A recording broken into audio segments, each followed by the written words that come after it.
mangiamo, siamo innamorati del cibo mulaku, tagliamo la mugagana mwaku, namaku, bacita poco mangiamo, avete chiamata te la tuamu, se no mangiamo le cano la mala, la prenda sana, la banda va sana, wali chicana, la mala italiana,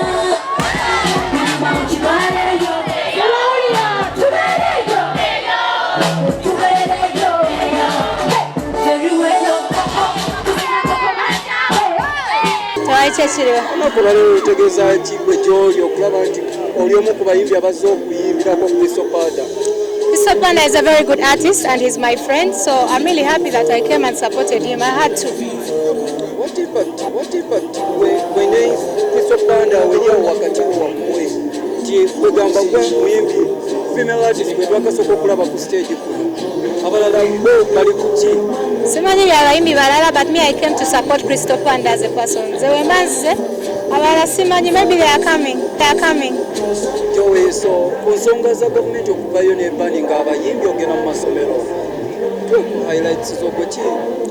I really felt so bad because I'm one of those artists abadde bayimbanga masomero, because na projects nyingi ne some company ze tuli tuyimbanga masomero, era nawulira nnyo ennaku, era nsaba gavumenti etutaase bambi tujja kukyusamu, tebanditubaanize, just batugambe twambale bulungi, naye nze naye nyambala bulungi, bandibaanize kale yayambala obubi kuba tetumumanyi. Kusonga eyo yennyini kibasaze mutya mwenga mu abayimbi kuba kwegamba tulaba abayimbi abasinga abaana be babadde bagezesaako okubayimirizaawo kwegamba otunya audience ey'abayimbi ku buggulu okusinga edipeningira nnyo okubanga abakulu.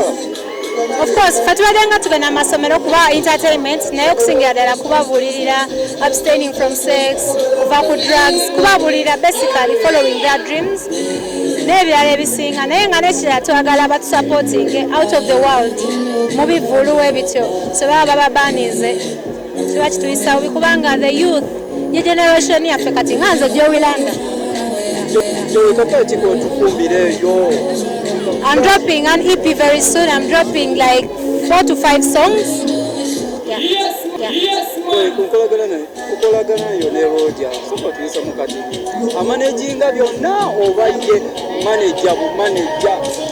Oja is my manager, is my boss. It's my writing when I'm rose into ebitakwataga. Ate manager olusuwava ku manager n'afuuka se manager siba kirina sibalinaako obuzibu bagira aboogera ebanaako nga babivaako, but basically we are just making music for you guys. Munyumire, life is too short, we have to live it. Wakati bwo abawagizi bwe abakulaba obudde buno abawagizi bange kyembagamba, I'm dropping very nice music very soon, bangers. Support me and I'll really be happy. Ngenda bakuba endongo nange njagala kukola concert, so I'll really be happy if you support my music. Buli wamu nja kubeeranga naawe, baby nze naawe, ngenda naawe kwe.